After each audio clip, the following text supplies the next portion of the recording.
Chapter 12. I lay on my straw, but I could not sleep. I thought of the occurrences of the day. What chiefly struck me was the gentle manners of these people, and I longed to join them, but dared not. I remember too well the treatment I had suffered the night before from the barbarous villagers, and resolved, whatever course of conduct I might hereafter think it right to pursue, that for the present I would remain quietly in my hovel, watching and endeavouring to discover the motives which influenced their actions. The cottagers arose the next morning before the sun. The young woman arranged the cottage and prepared the food, and the youth departed after the first meal. This day was passed in the same routine as that which preceded it. The young man was constantly employed out of doors, and the girl in various laborious occupations within. The old man, whom I soon perceived to be blind, employed his leisure hours on his instrument or in contemplation. Nothing could exceed the love and respect which the younger cottagers exhibited towards their venerable companion.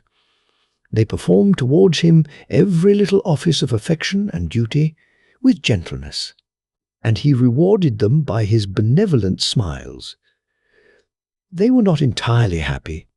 The young man and his companion often went apart and appeared to weep. I saw no cause for their unhappiness, but I was deeply affected by it. If such lovely creatures were miserable, it was less strange that I, an imperfect and solitary being, should be wretched. Yet why were these gentle beings unhappy?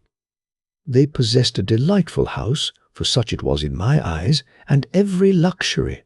They had a fire to warm them when chill, and delicious viands when hungry. They were dressed in excellent clothes, and, still more, they enjoyed one another's company and speech, interchanging each day looks of affection and kindness. What did their tears imply? Did they really express pain? I was at first unable to solve these questions, but perpetual attention and time explained to me many appearances which were at first enigmatic.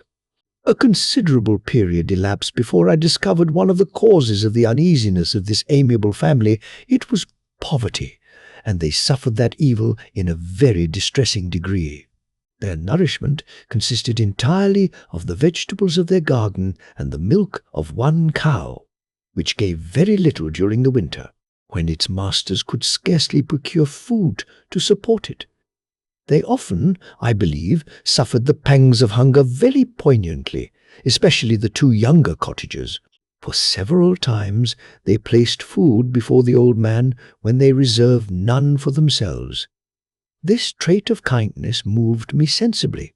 I had been accustomed, during the night, to steal a part of their store for my own consumption. But when I found that in doing this I inflicted pain on the cottagers, I abstained and satisfied myself with berries, nuts, and roots which I gathered from a neighbouring wood. I discovered also another means through which I was enabled to assist their labours.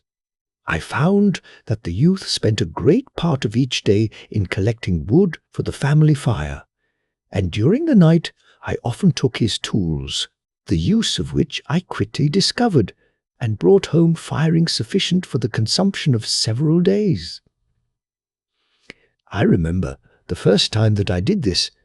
The young woman, when she opened the door in the morning, appeared greatly astonished on seeing a great pile of wood on the outside. She uttered some words in a loud voice, and the youth joined her, who also expressed surprise. I observed with pleasure that he did not go to the forest that day, but spent it in repairing the cottage and cultivating the garden. By degrees I made a discovery of still greater moment.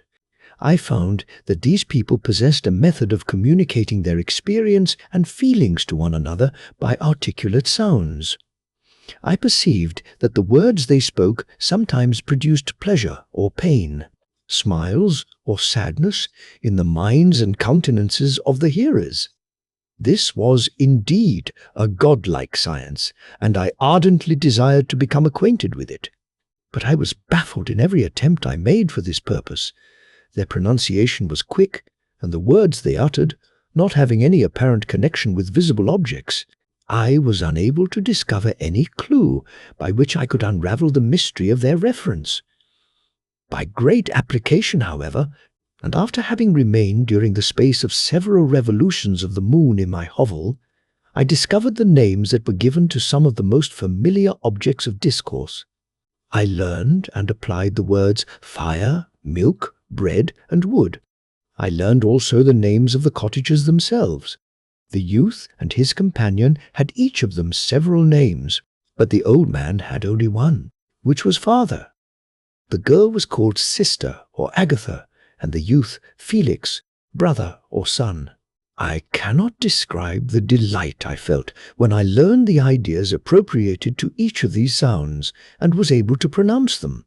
I distinguished several other words without being able as yet to understand or apply them, such as good, dearest, unhappy. I spent the winter in this manner. The gentle manners and beauty of the cottagers greatly endeared them to me. When they were unhappy, I felt depressed. When they rejoiced, I sympathized in their joys. I saw few human beings besides them, and if any other happened to enter the cottage, their harsh manners and rude gait only enhanced to me the superior accomplishments of my friends. The old man, I could perceive, often endeavoured to encourage his children, as sometimes I found that he called them to cast off their melancholy. He would talk in a cheerful accent, with an expression of goodness that bestowed pleasure even upon me. Agatha listened with respect, her eyes sometimes filled with tears, which she endeavoured to wipe away unperceived, but I generally found that her countenance and tone were more cheerful after having listened to the exhortations of her father. It was not thus with Felix. He was always the saddest of the group, and even to my unpractised senses he appeared to have suffered more deeply than his friends. But if his countenance was more sorrowful, his voice was more cheerful than that of his sister, especially when he addressed the old man. I could mention innumerable instances which, although slight, marked the dispositions of these amiable cottagers. In the midst of poverty and want, Felix carried with pleasure to his sister the first little white flower that peeped out from beneath the snowy ground. Early in the morning, before she had risen, he cleared away the snow that obstructed her path to the milk-house, drew water from the well, and brought the wood from the outhouse, where, to his perpetual astonishment, he found his store always replenished by an invisible hand. In the day, I believe, he worked sometimes for a neighbouring farmer, because he often went forth and did not return until dinner, yet brought no wood with him. At other times he worked in the garden, but as there was little to do in the frosty season, he read to the old man and Agatha. This reading had puzzled me extremely at first, but by degrees I discovered that he uttered many of the same sounds when he read as when he talked. I conjectured, therefore, that he found on the paper signs for speech which he understood, and I ardently longed to comprehend these also. But how was that possible when I did not even understand the sounds for which they stood as signs? I improved, however, sensibly in this science, but not sufficiently to follow up any kind of conversation, although I applied my whole mind to the endeavour, for I easily perceived that, although I eagerly longed to discover myself to the cottagers, I ought not to make the attempt until I had first become master of their language, which knowledge might enable me to make them overlook the deformity of my figure. For with this also, the contrast perpetually presented to my eyes had made me acquainted. I had admired the perfect forms of my cottagers, their grace, beauty, and delicate complexions, but how was I terrified when I viewed myself in a transparent pool! At first I started back, unable to believe that it was indeed I who was reflected in the mirror, and when I became fully convinced that I was in reality the monster that I am, I was filled with the bitterest sensations of despondence and mortification. Alas, I did not yet entirely know the fatal effects of this miserable deformity. As the sun became warmer and the light of day longer, the snow vanished, and I beheld the bare trees and the black earth. From this time Felix was more employed, and the heart-moving indications of impending famine disappeared. Their food, as I afterwards found, was coarse, but it was wholesome, and they procured a sufficiency of it. Several new kinds of plants sprang up in the garden, which they dressed, and these signs of comfort increased daily as the season advanced. The old man, leaning on his son, walked each day at noon, when it did not rain, as I found it was called when the heavens poured forth its waters. This frequently took place, but a high wind quickly dried the earth, and the season became far more pleasant than it had been. My mode of life in my hovel was uniform. During the morning I attended the motions of the cottagers, and when they were dispersed in various occupations, I slept. The remainder of the day was spent in observing my friends. When they had retired to rest, if there was any moon or the night was starlight, I went into the woods and collected my own food and fuel for the cottage. When I returned, as often as it was necessary, I cleared their path from the snow and performed those offices that I had seen done by Felix. I afterwards found that these labours, performed by an invisible hand, greatly astonished them, and once or twice I heard them, on these occasions, utter the words, "Good spirit," "wonderful," but I did not then understand the signification of these terms. My thoughts now became more active, and I longed to discover the motives and feelings of these lovely creatures. I was inquisitive to know why Felix appeared so miserable, and Agatha so sad. I thought, foolish wretch, that it might be in my power to restore happiness to these deserving people. When I slept or was absent, the forms of the venerable blind father, the gentle Agatha, and the excellent Felix flitted before me. I looked upon them as superior beings who would be the arbiters of my future destiny. I formed in my imagination 1,000 pictures of presenting myself to them, and their reception of me. I imagined that they would be disgusted until, by my gentle demeanour and conciliating words, I should first win their favour and afterwards their love. These thoughts exhilarated me and led me to apply with fresh ardour to the acquiring the art of language. My organs were indeed harsh but supple, and although my voice was very unlike the soft music of their tones, yet I pronounced such words as I understood with tolerable ease. It was as the ass and the lapdog, yet surely the gentle ass, whose intentions were affectionate, although his manners were rude, deserved better treatment than blows and execration. The pleasant showers and genial warmth of spring greatly altered the aspect of the earth. Men who before this change seemed to have been hid in caves dispersed themselves and were employed in various arts of cultivation. The birds sang in more cheerful notes, and the leaves began to bud forth on the trees. Happy, happy earth, fit habitation for gods, which, so short a time before, was bleak, damp, and unwholesome. My spirits were elevated by the enchanting appearance of nature. The past was blotted from my memory, the present was tranquil, and the future gilded by bright rays of hope and anticipations of joy. Chapter 13. I now hasten to the more moving part of my story. I shall relate events that impressed me with feelings which, from what I had been, have made me what I am. Spring advanced rapidly. The weather became fine, and the skies cloudless. It surprised me that what before was desert and gloomy should now bloom with the most beautiful flowers and verdure. My senses were gratified and refreshed by 1,000 scents of delight and 1,000 sights of beauty.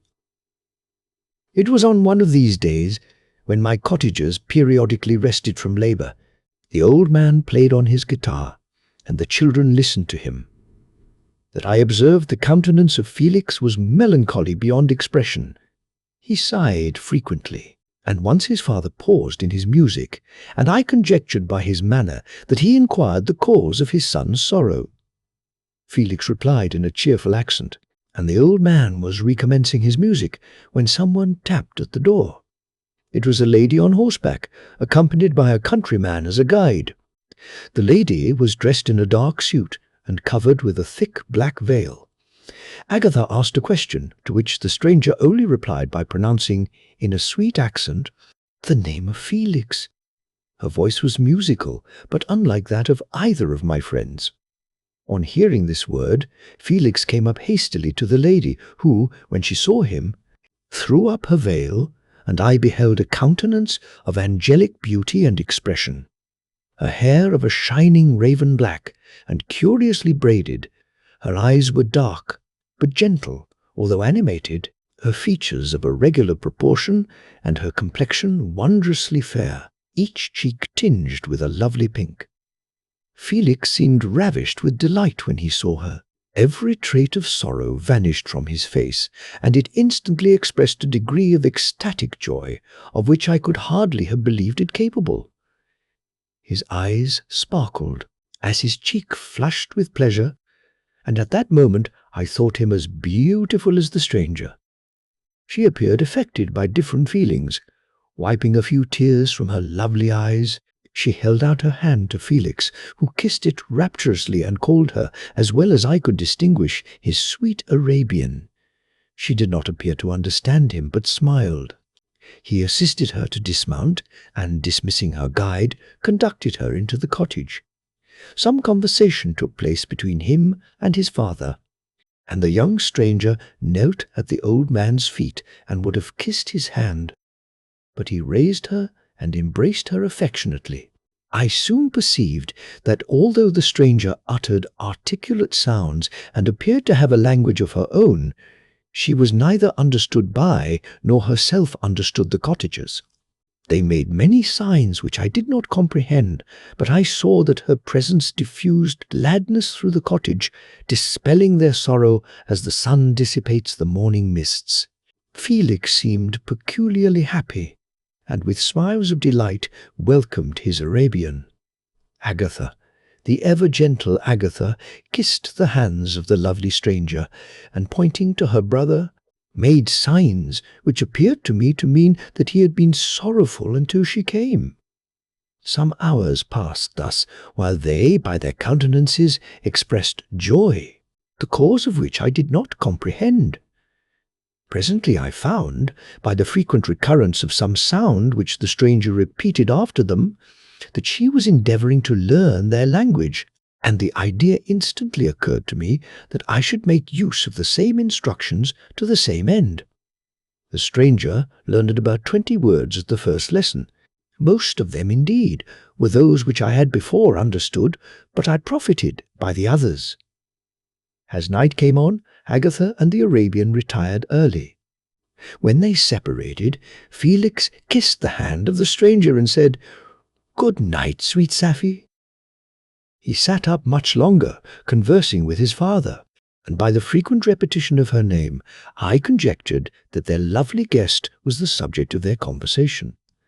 I ardently desired to understand them, and bent every faculty towards that purpose, but found it utterly impossible. The next morning Felix went out to his work, and after the usual occupations of Agatha were finished, the Arabian sat at the feet of the old man, and taking his guitar, played some airs so entrancingly beautiful that they at once drew tears of sorrow and delight from my eyes. She sang, and her voice flowed in a rich cadence, swelling or dying away like a nightingale of the woods. When she had finished, she gave the guitar to Agatha, who at first declined it. She played a simple air, and her voice accompanied it in sweet accents, but unlike the wondrous strain of the stranger.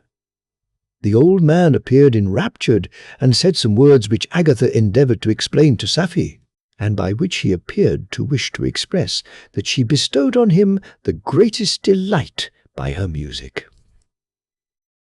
The days now passed as peaceably as before. With the sole alteration that joy had taken place of sadness in the countenances of my friends. Safie was always gay and happy. She and I improved rapidly in the knowledge of language, so that in 2 months I began to comprehend most of the words uttered by my protectors.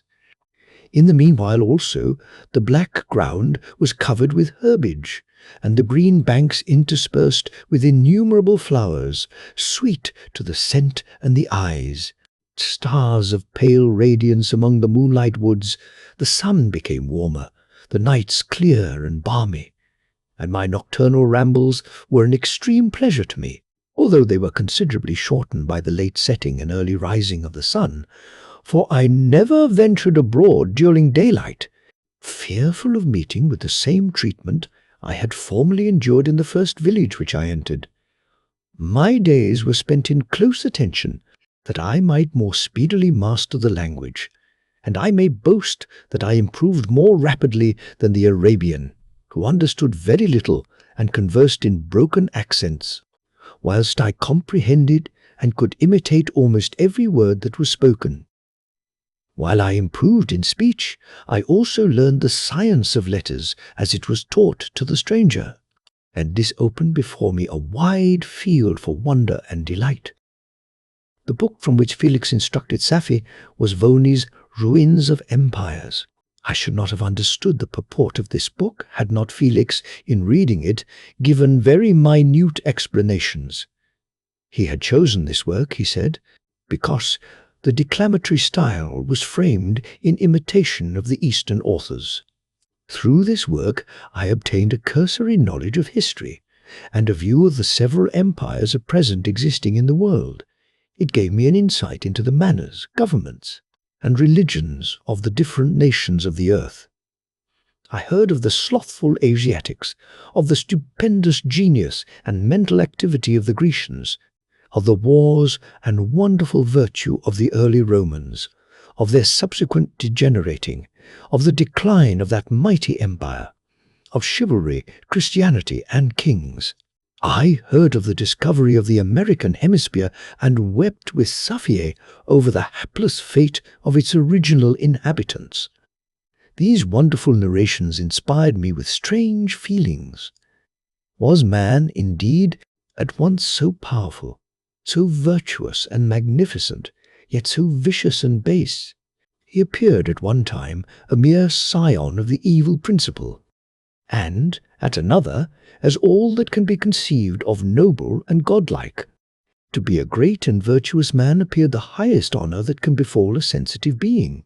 To be base and vicious, as many on record have been, appeared the lowest degradation, a condition more abject than that of the blind mole or harmless worm. For a long time I could not conceive how one man could go forth to murder his fellow, or even why there were laws and governments. But when I heard details of vice and bloodshed, my wonder ceased, and I turned away with disgust and loathing. Every conversation of the cottagers now opened new wonders to me. While I listened to the instructions which Felix bestowed upon the Arabian, the strange system of human society was explained to me. I heard of the division of property, of immense wealth and squalid poverty, of rank, descent, and noble blood. The words induced me to turn towards myself.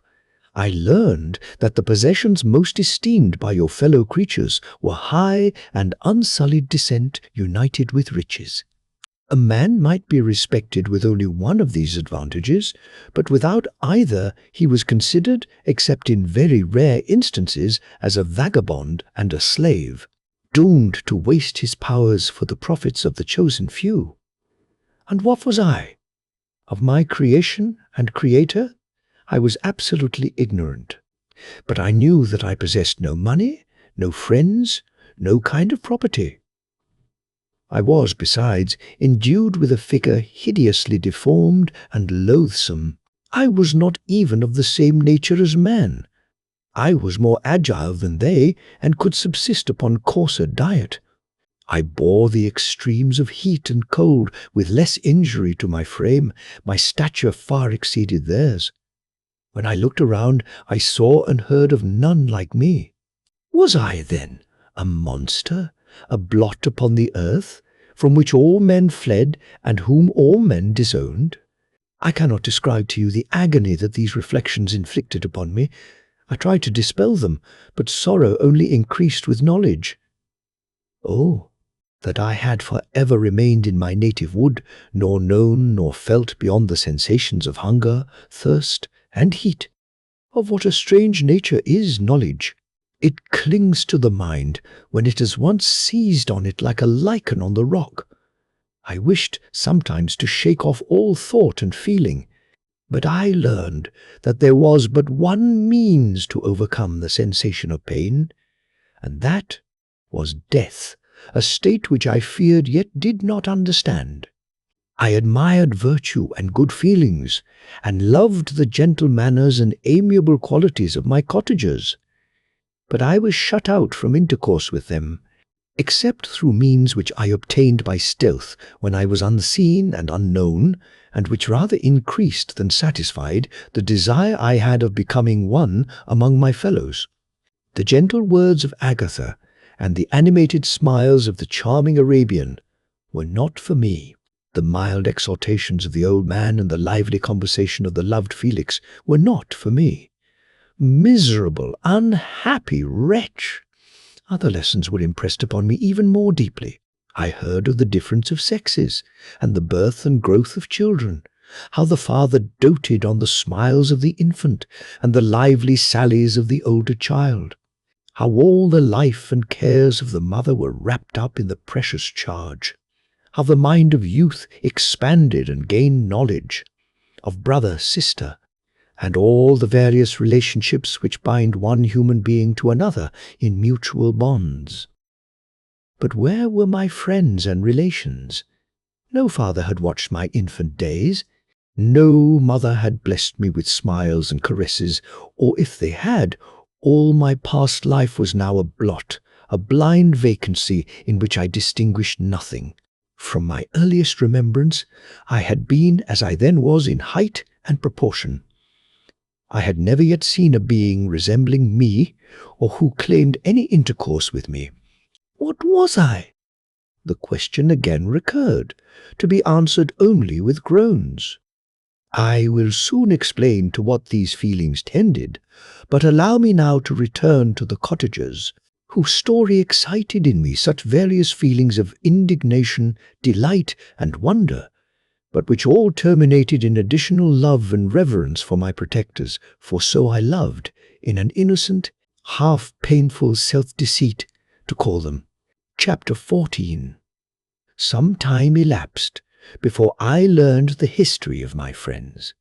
It was one which could not fail to impress itself deeply on my mind, unfolding as it did a number of circumstances, each interesting and wonderful to one so utterly inexperienced as I was. The name of the old man was de Lacy. He was descended from a good family in France, where he had lived for many years in affluence, respected by his superiors and beloved by his equals. His son was bred in the service of his country, and Agatha had ranked with ladies of the highest distinction. A few months before my arrival, they had lived in a large and luxurious city called Paris, surrounded by friends and possessed of every enjoyment which virtue, refinement of intellect, or taste, accompanied by a moderate fortune, could afford. The father of Safié had been the cause of their ruin. He was a Turkish merchant, and had inhabited Paris for many years when, for some reason which I could not learn, he became obnoxious to the government. He was seized and cast into prison the very day that Safi arrived from Constantinople to join him. He was tried and condemned to death.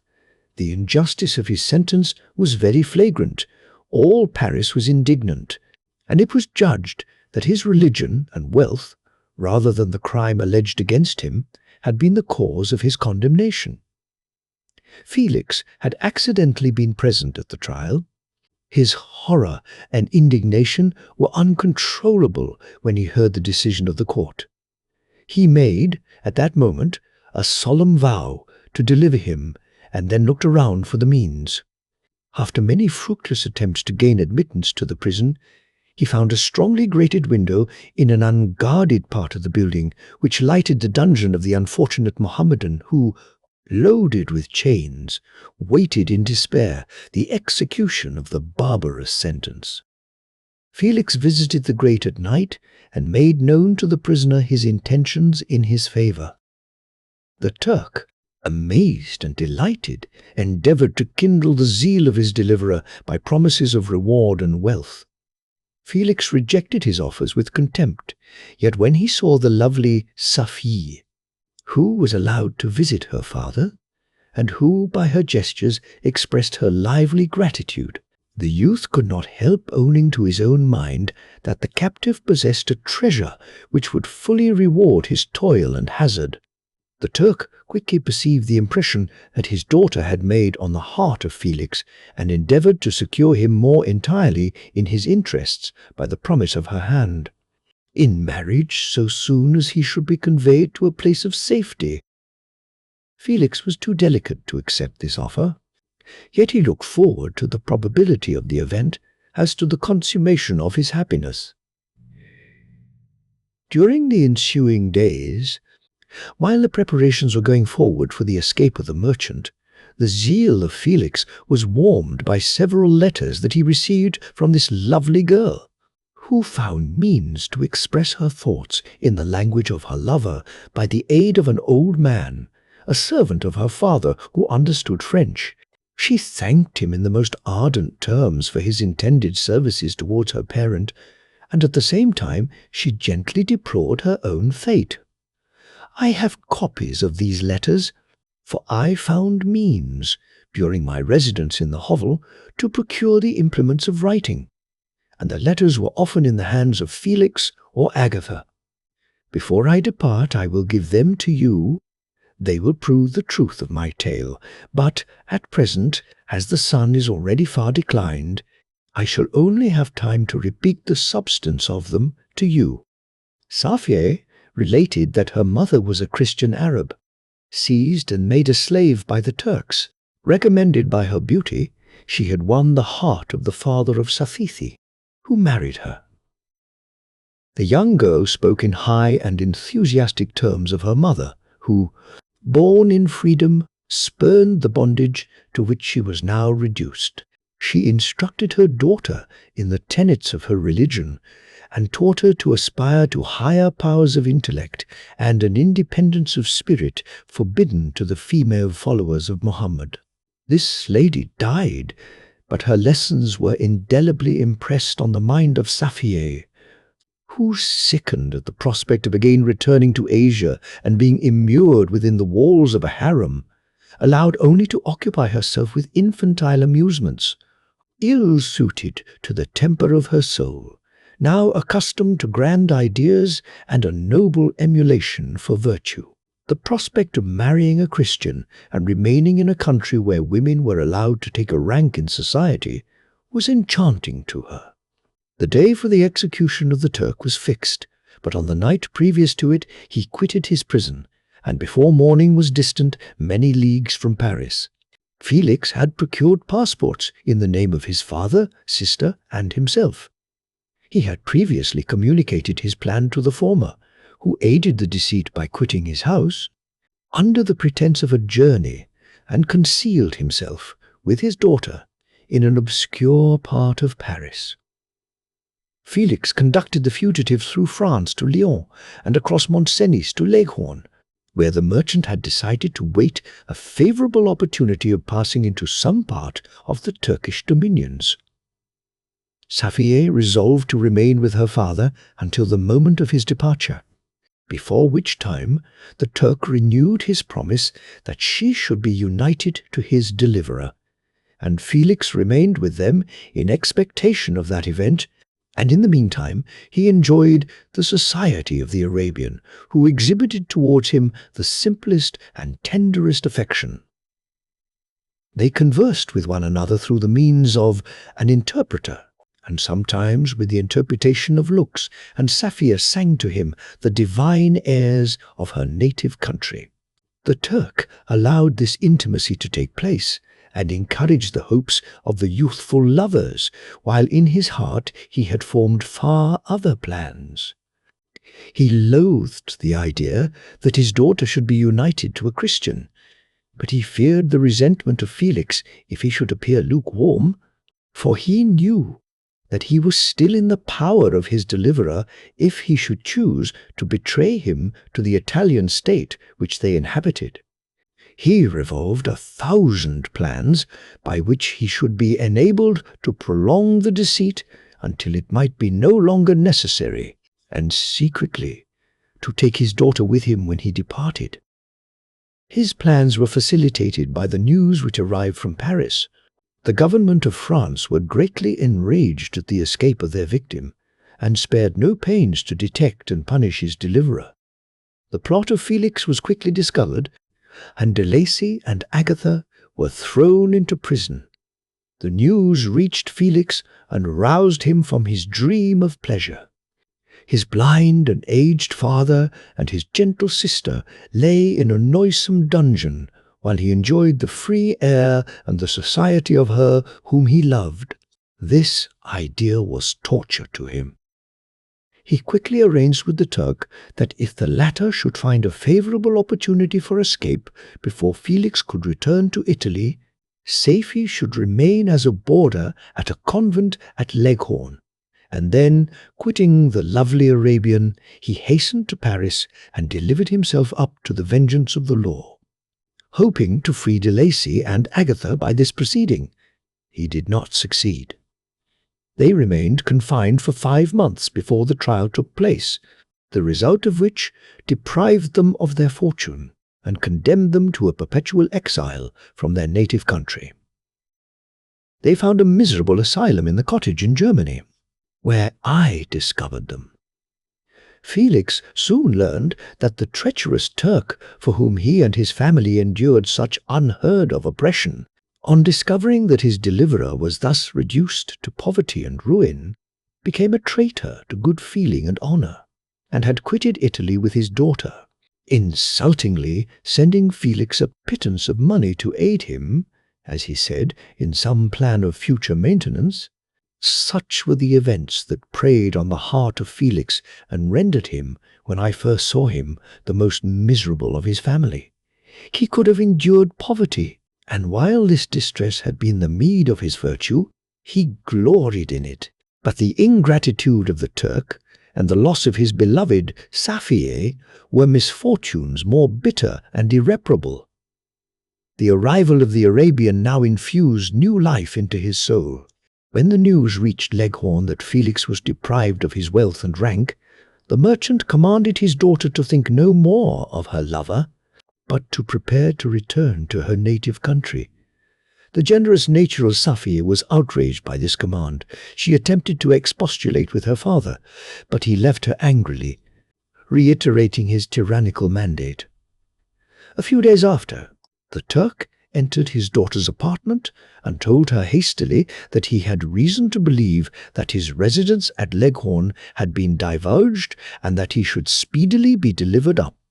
To the French government, he had consequently hired a vessel to convey him to Constantinople, for which city he should sail in a few hours.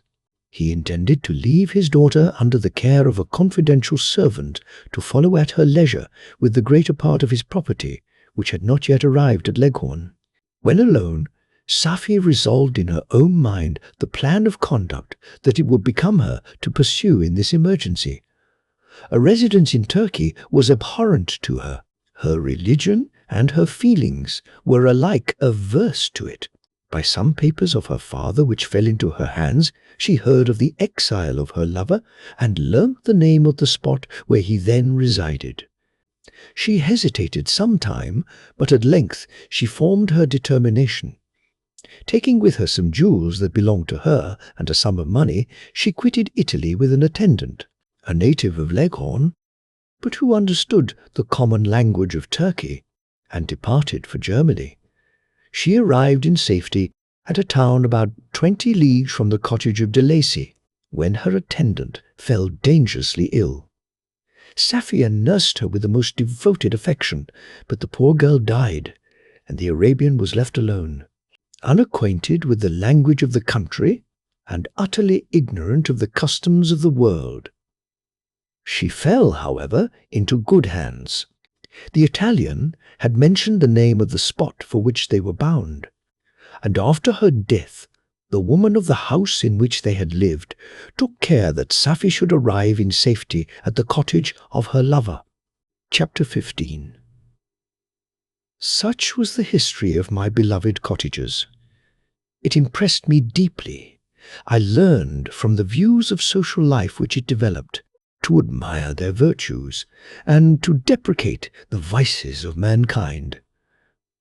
As yet, I looked upon crime as a distant evil. Benevolence and generosity were ever present before me, inciting within me a desire to become an actor in the busy scene where so many admirable qualities were called forth and displayed. But in giving an account of the progress of my intellect, I must not omit a circumstance which occurred in the beginning of the month of August of the same year. One night, during my accustomed visit to the neighbouring wood, where I collected my own food and brought home firing for my protectors, I found on the ground a leathern portmanteau containing several articles of dress and some books. I eagerly seized the prize and returned with it to my hovel. Fortunately, the books were written in the language, the elements of which I had acquired at the cottage. They consisted of Paradise Lost, a volume of Plutarch's Lives, and The Sorrows of Werther. The possession of these treasures gave me extreme delight. I now continually studied and exercised my mind upon these histories, whilst my friends were employed in their ordinary occupations. I can hardly describe to you the effect of these books.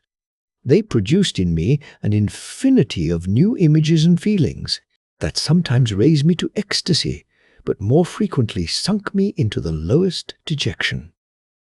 In The Sorrows of Werther, besides the interest of its simple and affecting story, so many opinions are canvassed, and so many lights thrown upon what had hitherto been to me obscure subjects, that I found in it a never-ending source of speculation and astonishment. The gentle and domestic manners it described, combined with lofty sentiments and feelings, which had for their object something out of self, accorded well with my experience among my protectors, and with the wants which were forever alive in my own bosom. But I thought Werther himself a more divine being than I had ever beheld or imagined. His character contained no pretension, but it sank deep. The disquisitions upon death and suicide were calculated to fill me with wonder. I did not pretend to enter into the merits of the case, yet I inclined towards the opinions of the hero, whose extinction I wept without precisely understanding it. As I read, however, I applied much personally to my own feelings and condition. I found myself similar, yet at the same time strangely unlike, to the beings concerning whom I read, and to whose conversation I was a listener. I sympathized with and partly understood them. But I was unformed in mind. I was dependent on none and related to none. The path of my departure was free, and there was none to lament my annihilation. My person was hideous, and my stature gigantic. What did this mean? Who was I? What was I? Whence did I come? What was my destination? These questions continually recurred, but I was unable to solve them. The volume of Plutarch's Lives, which I possessed, contained the histories of the first founders of the ancient republics. This book had a far different effect upon me from The Sorrows of Werther. I learned from Werther's imaginations despondency and gloom. But Plutarch taught me high thoughts. He elevated me above the wretched sphere of my own reflections to admire and love the heroes of past ages. Many things I read surpassed my understanding and experience. I had a very confused knowledge of kingdoms, wide extents of country, mighty rivers and boundless seas. But I was perfectly unacquainted with towns and large assemblages of men. The cottage of my protectors had been the only school in which I had studied human nature, but this book developed new and mightier scenes of action. I read of men concerned in public affairs, governing or massacring their species.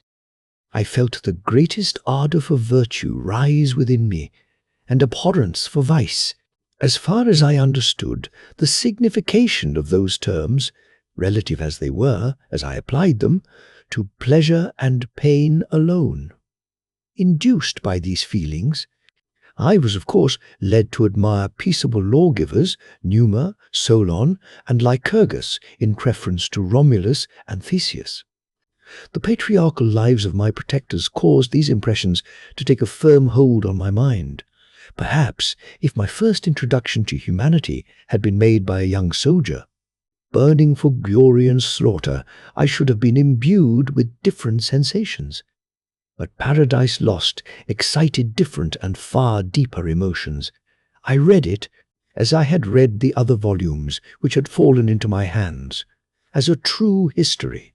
It moved every feeling of wonder and awe that the picture of an omnipotent God warring with his creatures was capable of exciting.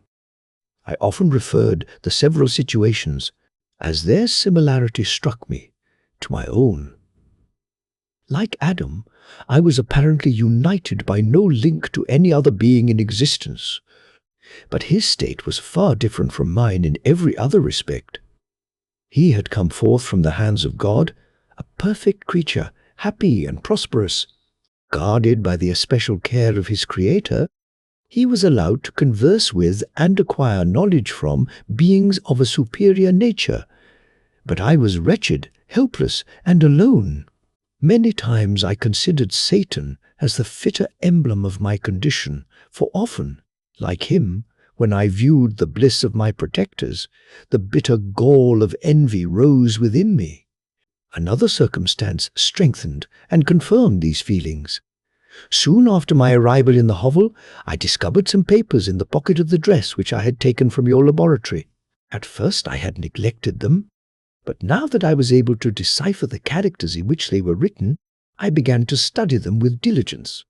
It was your journal of the 4 months that preceded my creation. You minutely described in these papers every step you took in the progress of your work. This history was mingled with accounts of domestic occurrences. You doubtless recollect these papers. Here they are. Everything is related in them which bears reference to my accursed origin. The whole detail of that series of disgusting circumstances which produced it is set in view. The minutest description of my odious and loathsome person is given, in language which painted your own horrors and rendered mine indelible. I sickened as I read.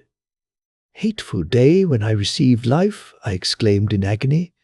"Accursed Creator, why did you form a monster so hideous that even you turned from me in disgust? God in pity made man beautiful and alluring after his own image, but my form is a filthy type of yours, more horrid even from the very resemblance. Satan had his companions, fellow devils, to admire and encourage him, but I am solitary and abhorred." These were the reflections of my hours of despondency and solitude. But when I contemplated the virtues of the cottagers, their amiable and benevolent dispositions, I persuaded myself that when they should become acquainted with my admiration of their virtues, they would compassionate me and overlook my personal deformity. Could they turn from their door one, however monstrous, who solicited their compassion and friendship? I resolved, at least, not to despair, but in every way to fit myself for an interview with them which would decide my fate. I postponed this attempt for some months longer, for the importance attached to its success inspired me with a dread lest I should fail. Besides, I found that my understanding improved so much with every day's experience that I was unwilling to commence this undertaking until a few more months should have added to my sagacity. Several changes in the meantime took place in the cottage. The presence of Sophie diffused happiness among its inhabitants, and I also found that a greater degree of plenty reigned there. Felix and Agatha spent more time in amusement and conversation, and were assisted in their labours by servants. They did not appear rich, but they were contented and happy. Their feelings were serene and peaceful, while mine became every day more tumultuous. Increase of knowledge only discovered to me more clearly what a wretched outcast I was. I cherished hope. It is true, but it vanished when I beheld my person, reflected in water, or my shadow in the moonshine, even as that frail image and that inconstant shade. I endeavoured to crush these fears and to fortify myself for the trial which in a few months I resolved to undergo, and sometimes I allowed my thoughts, unchecked by reason, to ramble in the fields of paradise, and dared to fancy amiable and lovely creatures sympathizing with my feelings and cheering my gloom. Their angelic countenances breathed smiles of consolation. But it was all a dream. No, Eve soothed my sorrows nor shared my thoughts. I was alone. I remembered Adam's supplication to his Creator. But where was mine? He had abandoned me, and in the bitterness of my heart I cursed him. Autumn passed thus. I saw with surprise and grief the leaves decay and fall, and nature again assumed the barren and bleak appearance it had worn when I first beheld the woods and the lovely moon. Yet I did not heed the bleakness of the weather. I was better fitted by my conformation for the endurance of cold than heat. But my chief delights were the sight of the flowers, the birds, and all the gay apparel of summer. When those deserted me, I turned with more attention towards the cottagers. Their happiness was not decreased by the absence of summer. They loved and sympathized with one another, and their joys, depending on each other, were not interrupted by the casualties that took place around them. The more I saw of them, the greater became my desire to claim their protection and kindness. My heart yearned to be known and loved by these amiable creatures. To see their sweet looks directed towards me with affection was the utmost limit of my ambition. I dared not think that they would turn them from me with disdain and horror. The poor that stopped at their door were never driven away. I asked, it is true, for greater treasures than a little food or rest. I required kindness and sympathy, but I did not believe myself utterly unworthy of it. The winter advanced, and an entire revolution of the seasons had taken place since I awoke into life. My attention at this time was solely directed towards my plan of introducing myself into the cottage of my protectors. I revolved many projects, but that on which I finally fixed was to enter the dwelling when the blind old man should be alone. I had sagacity enough to discover that the unnatural hideousness of my person was the chief object of horror with those who had formerly beheld me. My voice, although harsh, had nothing terrible in it. I thought, therefore, that if, in the absence of his children, I could gain the goodwill and mediation of the old de Lacy, I might by his means be tolerated by my younger protectors. One day, when the sun shone on the red leaves that strewed the ground and diffused cheerfulness, although it denied warmth, Safie, Agatha, and Felix departed on a long country walk, and the old man, at his own desire, was left alone in the cottage. When his children had departed, he took up his guitar and played several mournful but sweet airs, more sweet and mournful than I had ever heard him play before. At first his countenance was illuminated with pleasure, but as he continued, thoughtfulness and sadness succeeded. At length, laying aside the instrument, he sat absorbed in reflection. My heart beat quick. This was the hour and moment of trial, which would decide my hopes or realize my fears. The servants were gone to a neighboring fair. All was silent in and around the cottage. It was an excellent opportunity, yet when I proceeded to execute my plan, my limbs failed me, and I sank to the ground. Again I rose, and exerting all the firmness of which I was master, removed the planks which I had placed before my hovel to conceal my retreat. The fresh air revived me, and with renewed determination I approached the door of their cottage. I knocked. "Who is there?" said the old man. "Come in." I entered. "Pardon this intrusion," said I. "I am a traveller in want of a little rest. You would greatly oblige me if you would allow me to remain a few minutes before the fire." "Enter," said de Lacy, "and I will try in what manner I can to relieve your wants. But, unfortunately, my children are from home, and as I am blind, I am afraid I shall find it difficult to procure food for you." "Do not trouble yourself, my kind host. I have food. It is warmth and rest only that I need." I sat down, and a silence ensued. I knew that every minute was precious to me, yet I remained irresolute in what manner to commence the interview, when the old man addressed me. "By your language, stranger, I suppose you are my countryman. Are you French?" "No, but I was educated by a French family, and understand that language only. I am now going to claim the protection of some friends, whom I sincerely love, and of whose favour I have some hopes. Are they Germans? No, they are French. But let us change the subject. I am an unfortunate and deserted creature. I look around, and I have no relation or friend upon earth. These amiable people to whom I go have never seen me and know little of me. I am full of fears, for if I fail there, I am an outcast in the world forever. Do not despair. To be friendless is indeed to be unfortunate, but the hearts of men, when unprejudiced by any obvious self-interest, are full of brotherly love and charity. Rely, therefore, on your hopes, and if these friends are good and amiable, do not despair. They are kind. They are the most excellent creatures in the world, but, unfortunately, they are prejudiced against me. I have good dispositions.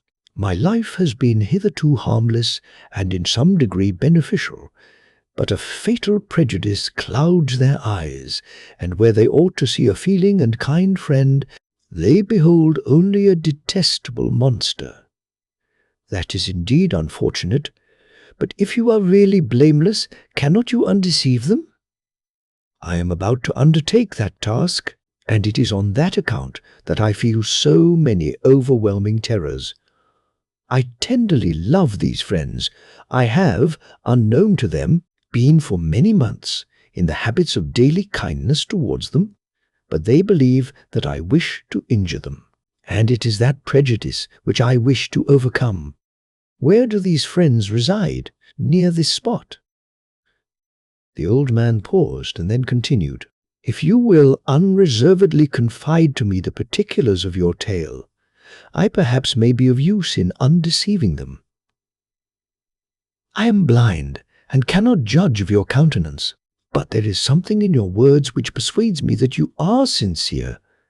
I am poor and an exile, but it will afford me true pleasure to be in any way serviceable to a human creature. Excellent man, I thank you and accept your generous offer. You raise me from the dust by this kindness, and I trust that, by your aid, I shall not be driven from the society and sympathy of your fellow creatures. Heaven forbid! Even if you were really criminal, for that can only drive you to desperation and not instigate you to virtue. I also am unfortunate. I and my family have been condemned. Although innocent, judge, therefore, if I do not feel for your misfortunes, how can I thank you, my best and only benefactor? From your lips, first have I heard the voice of kindness directed towards me. I shall be forever grateful.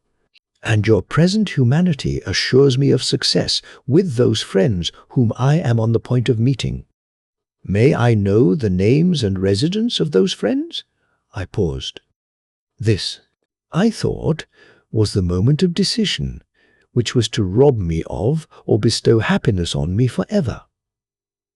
I struggled vainly for firmness sufficient to answer him, but the effort destroyed all my remaining strength. I sank on the chair and sobbed aloud. At that moment I heard the steps of my younger protectors. I had not a moment to lose, but seizing the hand of the old man, I cried, "Now is the time! Save and protect me! You and your family are the friends whom I seek. Do not you desert me in the hour of trial." "Great God!" exclaimed the old man. "Who are you?" At that instant the cottage door was opened, and Felix, Safie, and Agatha entered. Who can describe their horror and consternation on beholding me? Agatha fainted, and Safie, unable to attend to her friend, rushed out of the cottage. Felix darted forward, and with supernatural force tore me from his father, to whose knees I clung. In a transport of fury, he dashed me to the ground and struck me violently with a stick. I could have torn him limb from limb, as the lion rends the antelope. But my heart sank within me as with bitter sickness, and I refrained. I saw him on the point of repeating his blow, when, overcome by pain and anguish, I quitted the cottage, and in the general tumult escaped unperceived to my hovel. Chapter 16. Cursed, cursed Creator! Why did I live? Why, in that instant, did I not extinguish the spark of existence which you had so wantonly bestowed? I know not. Despair had not yet taken possession of me. My feelings were those of rage and revenge. I could with pleasure have destroyed the cottage and its inhabitants, and have glutted myself with their shrieks and misery. When night came, I quitted my retreat and wandered in the wood, and now, no longer restrained by the fear of discovery, I gave vent to my anguish in fearful howlings. I was like a wild beast that had broken the toils, destroying the objects that obstructed me and ranging through the wood with a stag-like swiftness. Oh, what a miserable night I passed! The cold stars shone in mockery, and the bare trees waved their branches above me. Now and then the sweet voice of a bird burst forth amidst the universal stillness. All, save I, were at rest or in enjoyment. I, like the arch-fiend, bore a hell within me, and finding myself unsympathized with, wished to tear up the trees, spread havoc and destruction around me, and then to have sat down and enjoyed the ruin. But this was a luxury of sensation that could not endure. I became fatigued with excess of bodily exertion and sank on the damp grass in the sick impotence of despair. There was none among the myriads of men that existed who would pity or assist me, and should I feel kindness towards my enemies? No. From that moment I declared everlasting war against the species, and more than all, against him who had formed me and sent me forth to this insupportable misery. The sun rose. I heard the voices of men, and knew that it was impossible to return to my retreat during that day. Accordingly, I hid myself in some thick underwood, determining to devote the ensuing hours to reflection on my situation. The pleasant sunshine and the pure air of day restored me to some degree of tranquillity, and when I considered what had passed at the cottage, I could not help believing that I had been too hasty in my conclusions. I had certainly acted imprudently. It was apparent that my conversation had interested the father in my behalf, and I was a fool in having exposed my person to the horror of his children. I ought to have familiarized the old De Lacy to me, and by degrees to have discovered myself to the rest of his family, when they should have been prepared for my approach. But I did not believe my errors to be irretrievable, and after much consideration I resolved to return to the cottage, seek the old man, and by my representations win him to my party. These thoughts calmed me, and in the afternoon I sank into a profound sleep. But the fever of my blood did not allow me to be visited by peaceful dreams. The horrible scene of the preceding day was forever acting before my eyes. The females were flying, and the enraged Felix tearing me from his father's feet. I awoke exhausted, and finding that it was already night, I crept forth from my hiding place and went in search of food. When my hunger was appeased, I directed my steps towards the well-known path that conducted to the cottage. All there was at peace. I crept into my hovel and remained in silent expectation of the accustomed hour when the family arose. That hour passed. The sun mounted high in the heavens, but the cottagers did not appear. I trembled violently, apprehending some dreadful misfortune. The inside of the cottage was dark, and I heard no motion. I cannot describe the agony of this suspense. Presently 2 countrymen passed by, but pausing near the cottage, they entered into conversation, using violent gesticulations.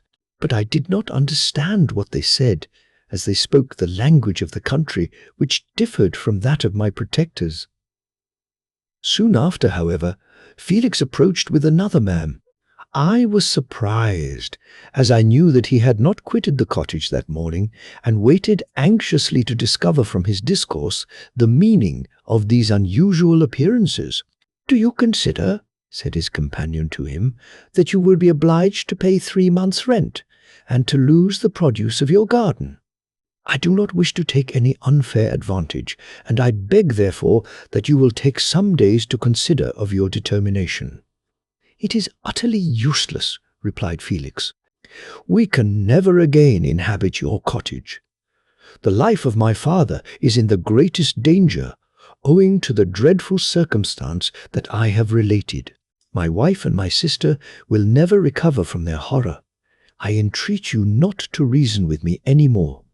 Take possession of your tenement, and let me fly from this place." Felix trembled violently as he said this. He and his companion entered the cottage, in which they remained for a few minutes and then departed. I never saw any of the family of De Lacy more. I continued for the remainder of the day in my hovel, in a state of utter and stupid despair. My protectors had departed and had broken the only link that held me to the world. For the first time, the feelings of revenge and hatred filled my bosom, and I did not strive to control them, but allowing myself to be borne away by the stream, I bent my mind towards injury and death. When I thought of my friends, of the mild voice of De Lacy, the gentle eyes of Agatha, and the exquisite beauty of the Arabian, these thoughts vanished, and a gush of tears somewhat soothed me. But again, when I reflected that they had spurned and deserted me, anger returned, a rage of anger, and unable to injure anything human, I turned my fury towards inanimate objects. As night advanced, I placed a variety of combustibles around the cottage, and after having destroyed every vestige of cultivation in the garden, I waited with forced impatience until the moon had sunk to commence my operations. As the night advanced, a fierce wind arose from the woods and quickly dispersed the clouds that had loitered in the heavens.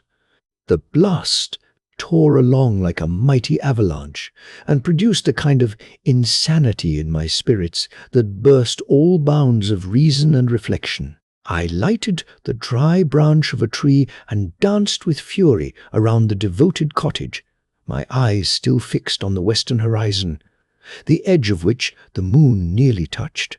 A part of its orb was at length hid, and I waved my brand. It sank, and with a loud scream I fired the straw and heath and bushes which I had collected. The wind fanned the fire, and the cottage was quickly enveloped by the flames, which clung to it and licked it with their forked and destroying tongues. As soon as I was convinced that no assistance could save any part of the habitation, I quitted the scene and sought for refuge in the woods. And now, with the world before me, whither should I bend my steps? I resolved to fly far from the scene of my misfortunes, but to me, hated and despised, every country must be equally horrible. At length the thought of you crossed my mind. I learned from your papers that you were my father, my creator. And to whom could I apply with more fitness than to him who had given me life? Among the lessons that Felix had bestowed upon Saphir, geography had not been omitted. I had learned from these the relative situations of the different countries of the earth. You had mentioned Geneva as the name of your native town, and towards this place I resolved to proceed. But how was I to direct myself? I knew that I must travel in a southwesterly direction to reach my destination, but the sun was my only guide. I did not know the names of the towns that I was to pass through, nor could I ask information from a single human being, but I did not despair. From you only could I hope for succor, although towards you I felt no sentiment but that of hatred. Unfeeling, heartless creator, you had endowed me with perceptions and passions, and then cast me abroad, an object for the scorn and horror of mankind. But on you only had I any claim for pity and redress, and from you I determined to seek that justice which I vainly attempted to gain from any other being that wore the human form. My travels were long, and the sufferings I endured intense.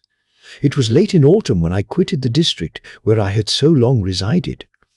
I travelled only at night, fearful of encountering the visage of a human being. Nature decayed around me, and the sun became heatless. Rain and snow poured around me. Mighty rivers were frozen. The surface of the earth was hard and chill and bare, and I found no shelter. O earth! How often did I imprecate curses on the cause of my being! The mildness of my nature had fled, and all within me was turned to gall and bitterness. The nearer I approached to your habitation, the more deeply did I feel the spirit of revenge enkindled in my heart. Snow fell, and the waters were hardened, but I rested not. A few incidents now and then directed me, and I possessed a map of the country, but I often wandered wide from my path. The agony of my feelings allowed me no respite. No incident occurred from which my rage and misery could not extract its food, but a circumstance that happened when I arrived on the confines of Switzerland, when the sun had recovered its warmth and the earth again began to look green, confirmed in an especial manner the bitterness and horror of my feelings. I generally rested during the day and travelled only when I was secured by night from the view of man. One morning, however, finding that my path lay through a deep wood, I ventured to continue my journey after the sun had risen. The day, which was one of the first of spring, cheered even me by the loveliness of its sunshine and the balminess of the air. I felt emotions of gentleness and pleasure that had long appeared dead revive within me. Half surprised by the novelty of these sensations, I allowed myself to be borne away by them, and forgetting my solitude and deformity, dared to be happy. Soft tears again bedewed my cheeks, and I even raised my humid eyes with thankfulness towards the blessed sun which bestowed such joy upon me. I continued to wind among the paths of the wood until I came to its boundary, which was skirted by a deep and rapid river into which many of the trees bent their branches, now budding with the fresh spring. Here I paused, not exactly knowing what path to pursue, when I heard the sound of voices. That induced me to conceal myself under the shade of a cypress. I was scarcely hid when a young girl came running towards the spot where I was concealed, laughing, as if she ran from someone in sport. She continued her course along the precipitous sides of the river, when suddenly her foot slipped, and she fell into the rapid stream. I rushed from my hiding place, and with extreme labor from the force of the current, saved her and dragged her to shore. She was senseless, and I endeavored by every means in my power to restore animation, when I was suddenly interrupted by the approach of a rustic, who was probably the person from whom she had playfully fled. On seeing me, he darted towards me, and tearing the girl from my arms, hastened towards the deeper parts of the wood. I followed speedily, I hardly knew why, but when the man saw me draw near, he aimed a gun, which he carried, at my body and fired. I sank to the ground, and my injurer, with increased swiftness, escaped into the wood. This was then the reward of my benevolence. I had saved a human being from destruction, and as a recompense I now writhed under the miserable pain of a wound which shattered the flesh and bone. The feelings of kindness and gentleness which I had entertained but a few moments before gave place to hellish rage and gnashing of teeth. Inflamed by pain, I vowed eternal hatred and vengeance to all mankind. But the agony of my wound overcame me. My pulses paused, and I fainted. For some weeks I led a miserable life in the woods, endeavoring to cure the wound which I had received. The boar had entered my shoulder, and I knew not whether it had remained there or passed through. At any rate, I had no means of extracting it. My sufferings were augmented also by the oppressive sense of the injustice and ingratitude of their infliction. My daily vows rose for revenge, a deep and deadly revenge, such as would alone compensate for the outrages and anguish I had endured. After some weeks my wound healed, and I continued my journey. The labors I endured were no longer to be alleviated by the bright sun or gentle breezes of spring. All joy was but a mockery, which insulted my desolate state and made me feel more painfully that I was not made for the enjoyment of pleasure. But my toils now drew near a close, and in 2 months from this time I reached the environs of Geneva. It was evening when I arrived, and I retired to a hiding place among the fields that surround it, to meditate in what manner I should apply to you. I was oppressed by fatigue and hunger, and far too unhappy to enjoy the gentle breezes of evening or the prospect of the sun setting behind the stupendous mountains of Jura. At this time, a slight sleep relieved me from the pain of reflection, which was disturbed by the approach of a beautiful child who came running into the recess I had chosen, with all the sportiveness of infancy. Suddenly, as I gazed on him, an idea seized me that this little creature was unprejudiced, and had lived too short a time to have imbibed a horror of deformity. If, therefore, I could seize him and educate him as my companion and friend, I should not be so desolate in this peopled earth. Urged by this impulse, I seized on the boy as he passed and drew him towards me. As soon as he beheld my form, he placed his hands before his eyes and uttered a shrill scream. I drew his hand forcibly from his face and said, "Child, what is the meaning of this? I do not intend to hurt you. Listen to me." He struggled violently. "Let me go," he cried. "Monster! Ugly wretch! You wish to eat me and tear me to pieces. You are an ogre. Let me go, or I will tell my papa." "Boy, you will never see your father again. You must come with me." "Hideous monster! Let me go. My papa is a syndic. He is Ms. Frankenstein. He would punish you. You dare not keep me." "Frankenstein, you belong then to my enemy, to him towards whom I have sworn eternal revenge. You shall be my first victim." The child still struggled and loaded me with epithets which carried despair to my heart. I grasped his throat to silence him, and in a moment he lay dead at my feet. I gazed on my victim, and my heart swelled with exultation and hellish triumph. Clapping my hands, I exclaimed, "I too can create desolation. My enemy is not invulnerable. This death will carry despair to him, and 1,000 other miseries shall torment and destroy him." As I fixed my eyes on the child, I saw something glittering on his breast. I took it. It was a portrait of a most lovely woman. In spite of my malignity, it softened and attracted me. For a few moments I gazed with delight on her dark eyes, fringed by deep lashes, and her lovely lips. But presently my rage returned. I remembered that I was forever deprived of the delights that such beautiful creatures could bestow, and that she whose resemblance I contemplated would, in regarding me, have changed that air of divine benignity to one expressive of disgust and affright. Can you wonder that such thoughts transported me with rage? I only wonder that at that moment, instead of venting my sensations in exclamations and agony, I did not rush among mankind and perish in the attempt to destroy them. While I was overcome by these feelings, I left the spot where I had committed the murder, and seeking a more secluded hiding place, I entered a barn which had appeared to me to be empty. A woman was sleeping on some straw. She was young, not indeed so beautiful as her whose portrait I held, but of an agreeable aspect and blooming in the loveliness of youth and health. Here, I thought, is one of those whose joy-imparting smiles are bestowed on all but me.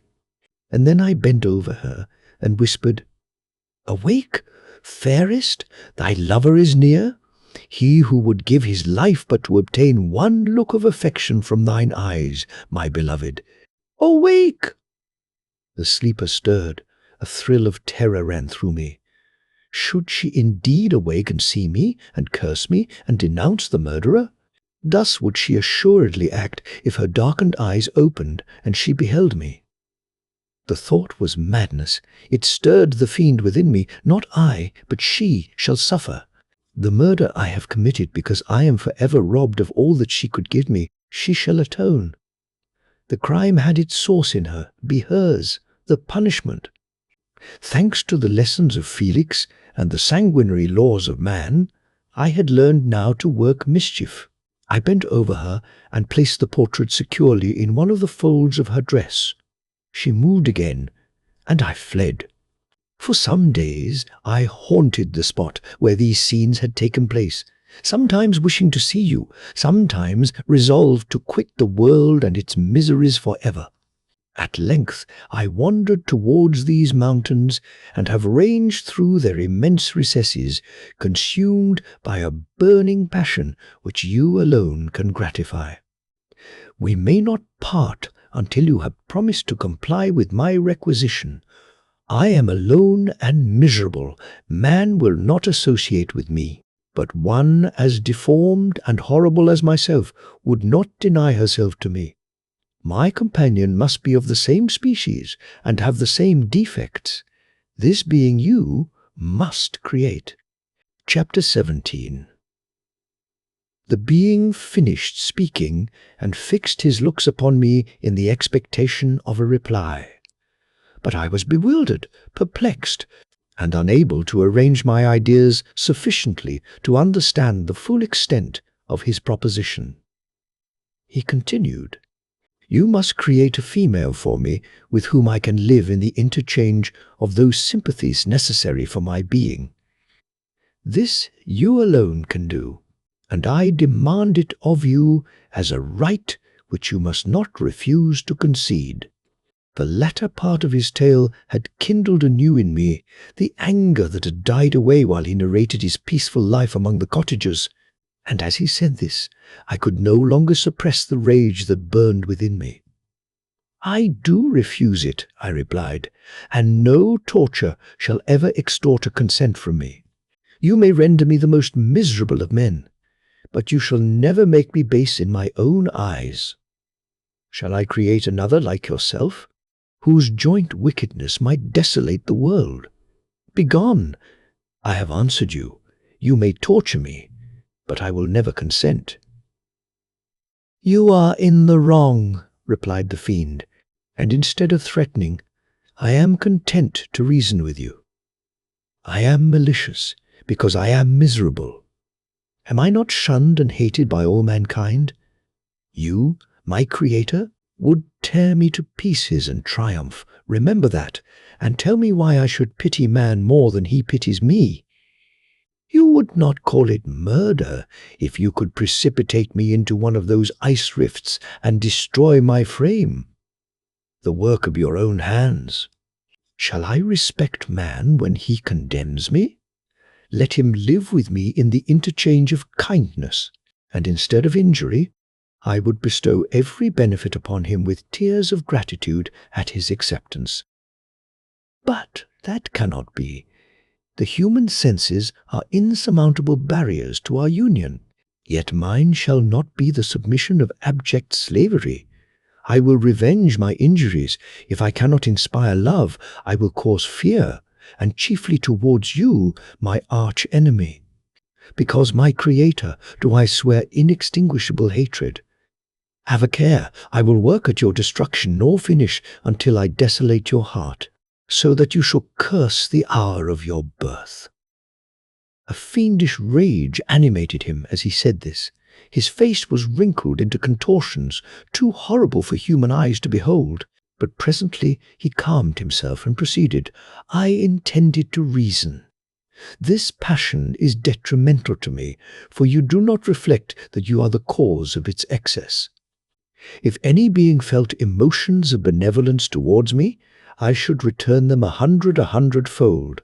For that one creature's sake, I would make peace with the whole kind. But I now indulge in dreams of bliss that cannot be realized. What I ask of you is reasonable and moderate. I demand a creature of another sex. But as hideous as myself, the gratification is small, but it is all that I can receive, and it shall content me. It is true, we shall be monsters, cut off from all the world, but on that account we shall be more attached to one another. Our lives will not be happy, but they will be harmless and free from the misery I now feel. Oh, my Creator, make me happy. Let me feel gratitude towards you for one benefit. Let me see that I excite the sympathy of some existing thing. Do not deny me my request." I was moved. I shuddered when I thought of the possible consequences of my consent, but I felt that there was some justice in his argument. His tale, and the feelings he now expressed, proved him to be a creature of fine sensations, and did I not, as his Maker, owe him all the portion of happiness that it was in my power to bestow? He saw my change of feeling, and continued, "If you consent, neither you nor any other human being shall ever see us again. I will go to the vast wilds of South America. My food is not that of man. I do not destroy the lamb and the kid to glut my appetite. Acorns and berries afford me sufficient nourishment. My companion will be of the same nature as myself, and will be content with the same fare. We shall make our bed of dried leaves. The sun will shine on us as on man, and will ripen our food. The picture I present to you is peaceful and human, and you must feel that you could deny it only in the wantonness of power and cruelty.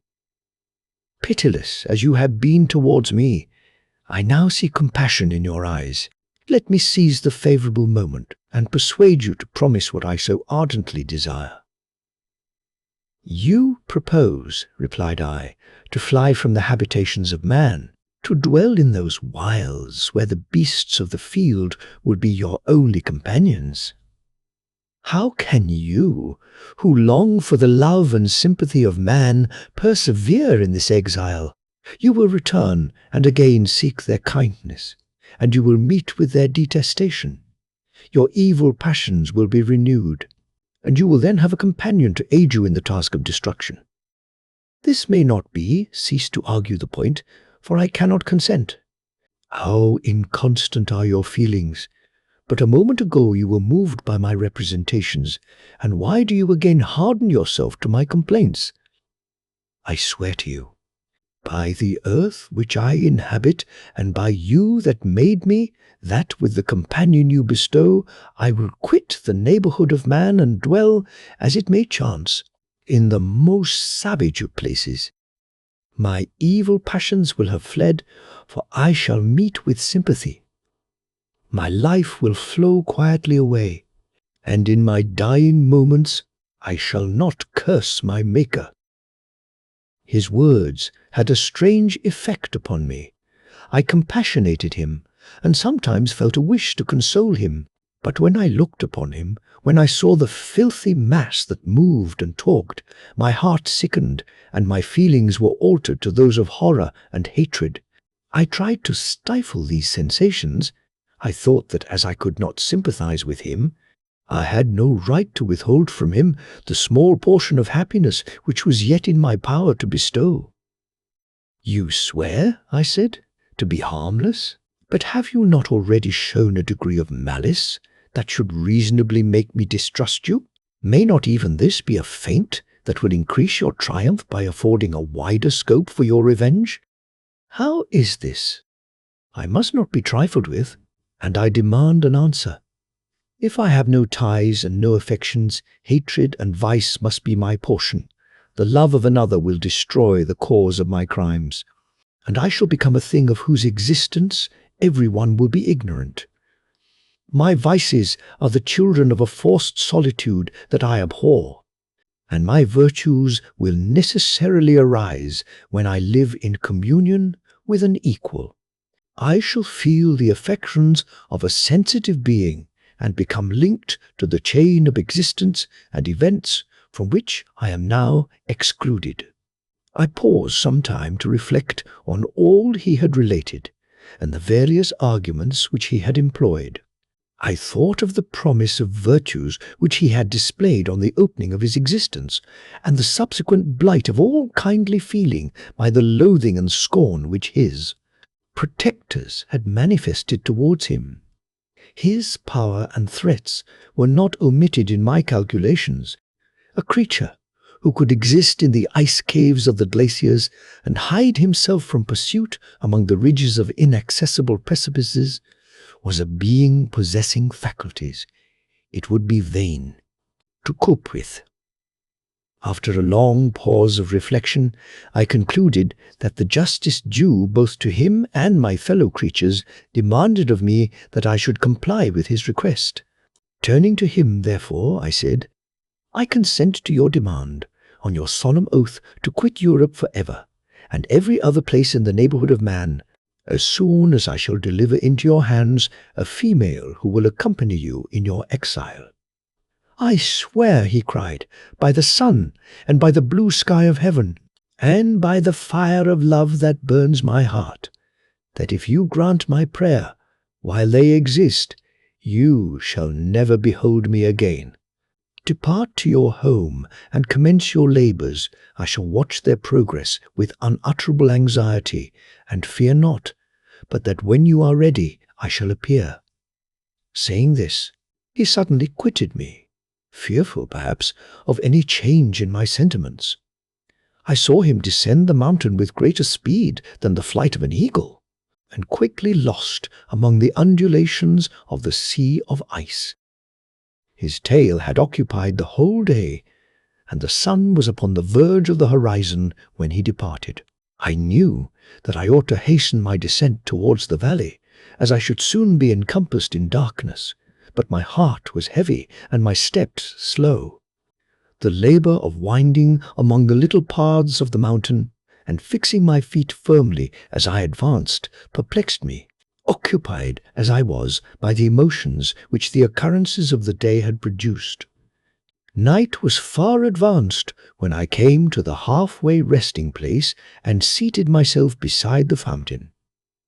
The stars shone at intervals as the clouds passed from over them, The dark pines rose before me, and every here and there a broken tree lay on the ground. It was a scene of wonderful solemnity, and stirred strange thoughts within me. I wept bitterly, and clasping my hands in agony, I exclaimed, "Oh, stars and clouds and winds, ye are all about to mock me. If ye really pity me, crush sensation and memory, let me become as naught, but if not, depart, depart, and leave me in darkness." These were wild and miserable thoughts, but I cannot describe to you how the eternal twinkling of the stars weighed upon me, and how I listened to every blast of wind as if it were a dull, ugly siroch on its way to consume me. Morning dawned before I arrived at the village of Chamonix. I took no rest, but returned immediately to Geneva. Even in my own heart, I could give no expression to my sensations. They weighed on me with a mountain's weight, and their excess destroyed my agony beneath them. Thus I returned home, and entering the house, presented myself to the family. My haggard and wild appearance awoke intense alarm, but I answered no question. Scarcely did I speak. I felt as if I were placed under a ban, as if I had no right to claim their sympathies, as if never more might I enjoy companionship with them. Yet even thus I loved them to adoration, and to save them I resolved to dedicate myself to my most abhorred task. The prospect of such an occupation made every other circumstance of existence pass before me like a dream, and that thought only had to me the reality of life. Chapter 18. Day after day, week after week, passed away on my return to Geneva, and I could not collect the courage to recommence my work. I feared the vengeance of the disappointed fiend, yet I was unable to overcome my repugnance to the task which was enjoined me. I found that I could not compose a female without again devoting several months to profound study and laborious disquisition. I had heard of some discoveries having been made by an English philosopher, the knowledge of which was material to my success, and I sometimes thought of obtaining my father's consent to visit England for this purpose. But I clung to every pretence of delay and shrank from taking the first step in an undertaking whose immediate necessity began to appear less absolute to me. A change indeed had taken place in me. My health, which had hitherto declined, was now much restored, and my spirits, when unchecked by the memory of my unhappy promise, rose proportionably. My father saw this change with pleasure, and he turned his thoughts towards the best method of eradicating the remains of my melancholy, which every now and then would return by fits, and with a devouring blackness overcast the approaching sunshine. At these moments I took refuge in the most perfect solitude. I passed whole days on the lake alone in a little boat, watching the clouds and listening to the rippling of the waves, silent and listless. But the fresh air and bright sun seldom failed to restore me to some degree of composure, and on my return I met the salutations of my friends with a readier smile and a more cheerful heart. It was after my return from one of these rambles that my father, calling me aside, thus addressed me. "I am happy to remark, my dear son, that you have resumed your former pleasures and seem to be returning to yourself. And yet you are still unhappy and still avoid our society. For some time I was lost in conjecture as to the cause of this. But yesterday an idea struck me, and if it is well founded, I conjure you to avow it. Reserve on such a point would be not only useless, but draw down treble misery on us all." I trembled violently at his exordium, and my father continued, "I confess, my son, that I have always looked forward to your marriage with our dear Elizabeth as the tie of our domestic comfort and the stay of my declining years. You were attached to each other from your earliest infancy. You studied together and appeared in dispositions and tastes entirely suited to one another. But so blind is the experience of man that what I conceived to be the best assistance to my plan may have entirely destroyed it.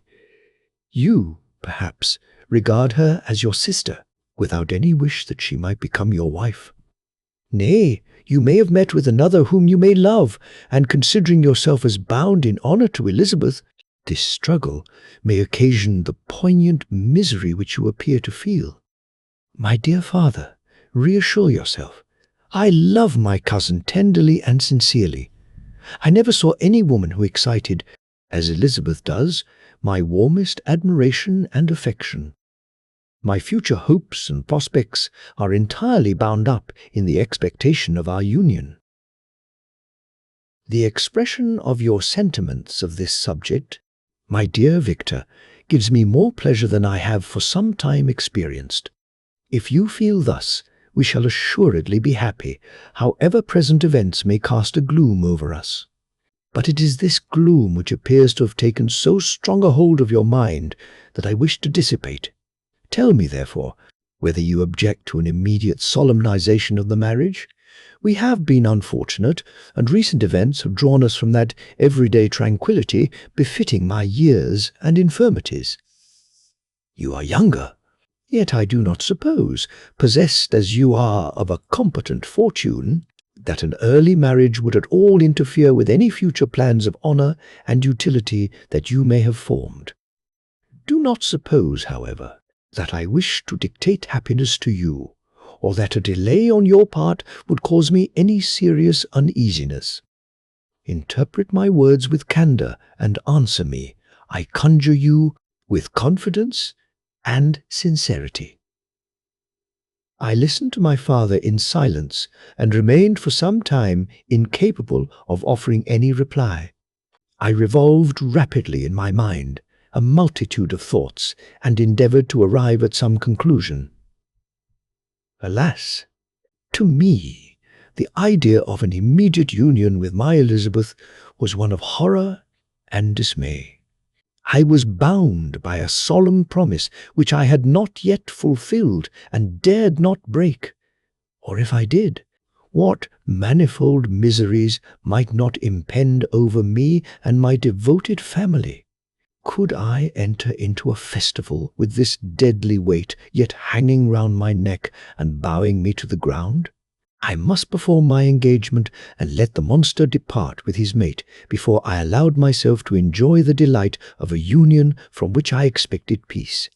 I remembered also the necessity imposed upon me of either journeying to England or entering into a long correspondence with those philosophers of that country whose knowledge and discoveries were of indispensable use to me in my present undertaking. The latter method of obtaining the desired intelligence was dilatory and unsatisfactory.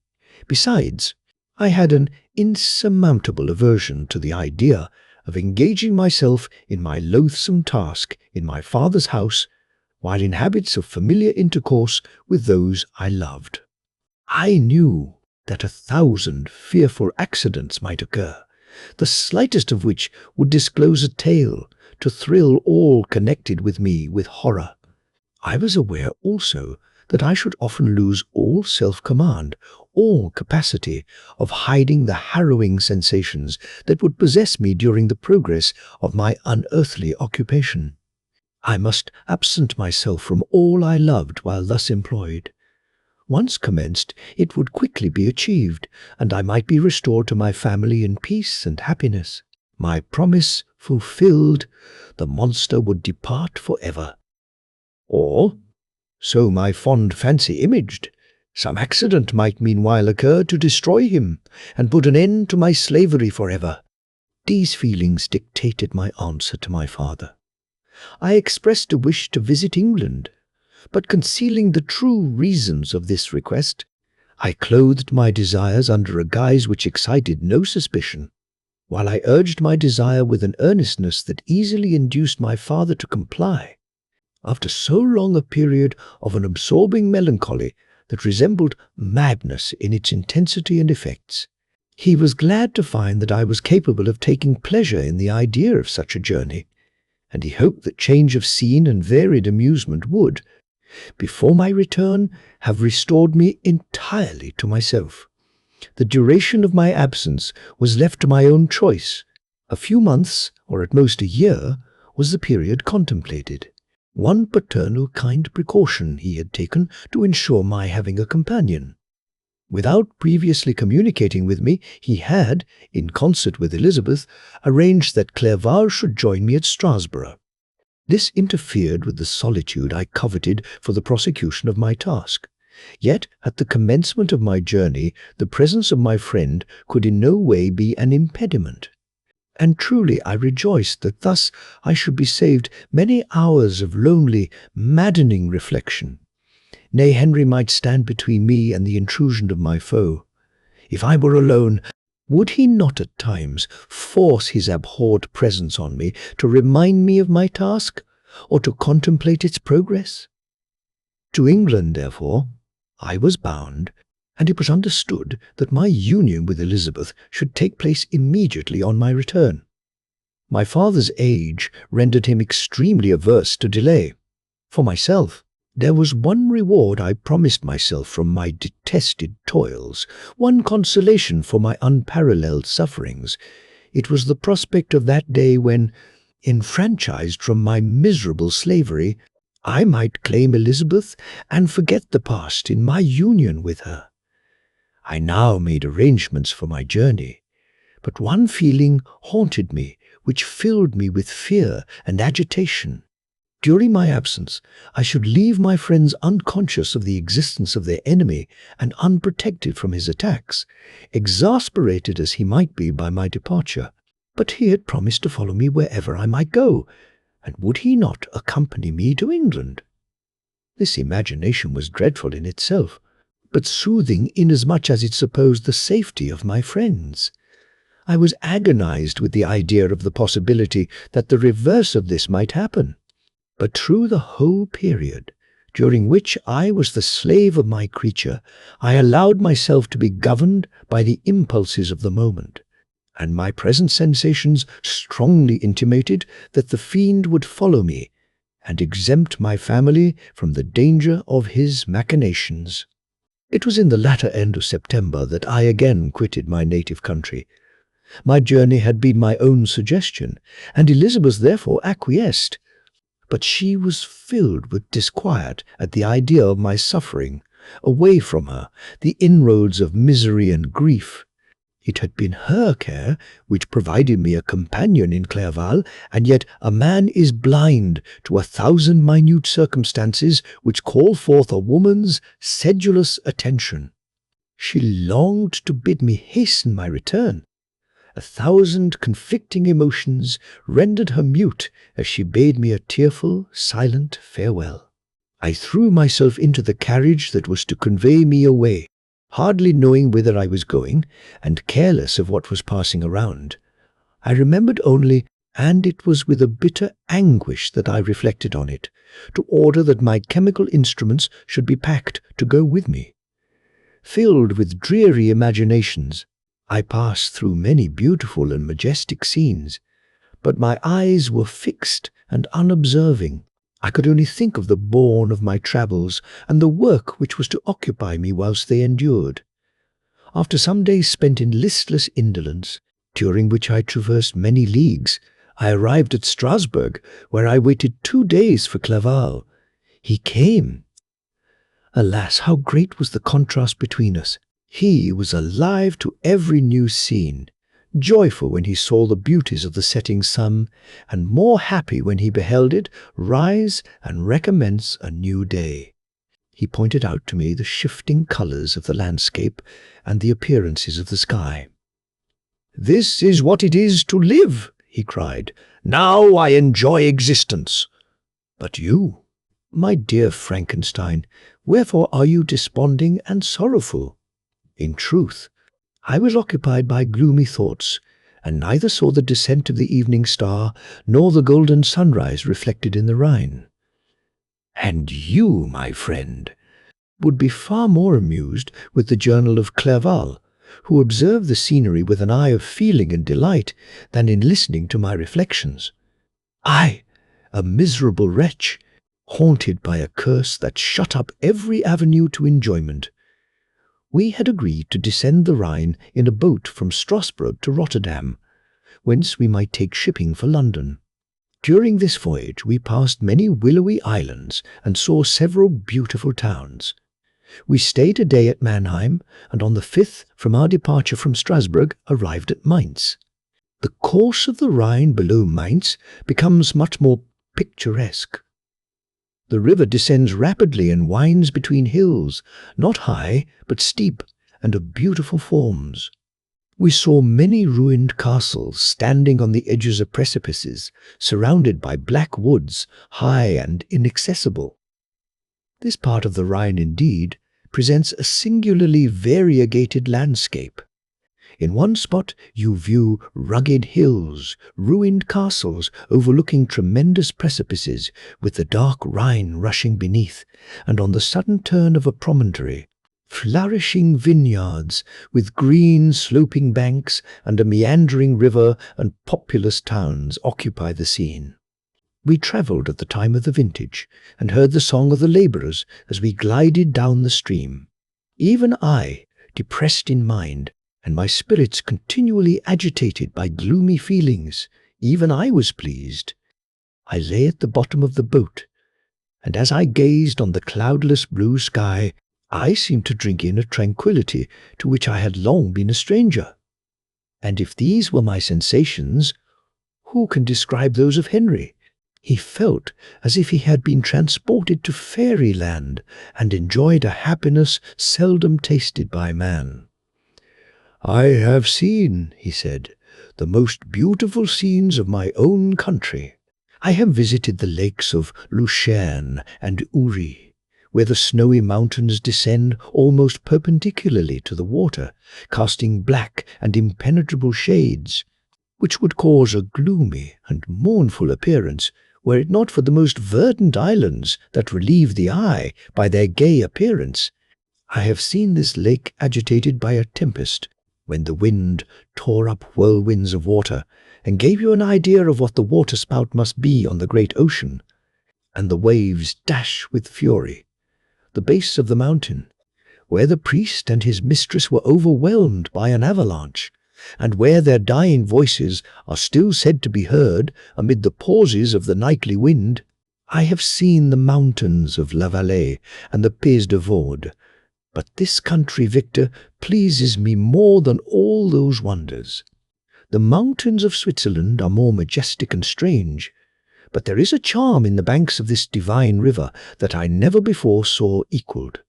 Look at that castle which overhangs yon precipice, and that also on the island almost concealed amongst the foliage of those lovely trees. And now that group of labourers coming from among their vines, and that village half hid in the recess of the mountain. Oh, surely the spirit that inhabits and guards this place has a soul more in harmony with man than those who pile the glacier or retire to the inaccessible peaks of the mountains of our own country.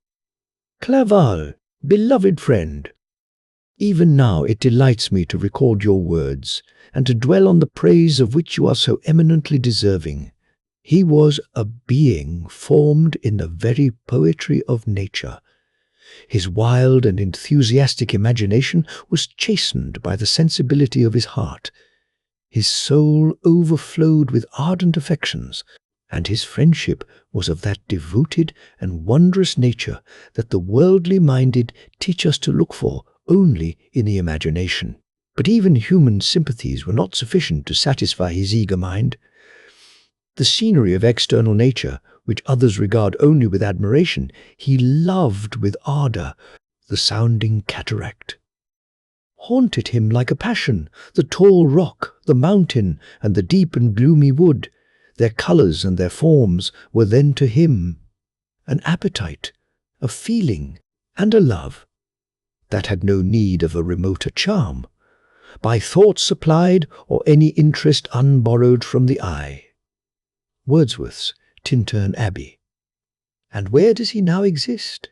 Is this gentle and lovely being lost forever? Has this mind, so replete with ideas, imaginations fanciful and magnificent, which formed a world whose existence depended on the life of its creator, has this mind perished? Does it now only exist in my memory? No, it is not thus.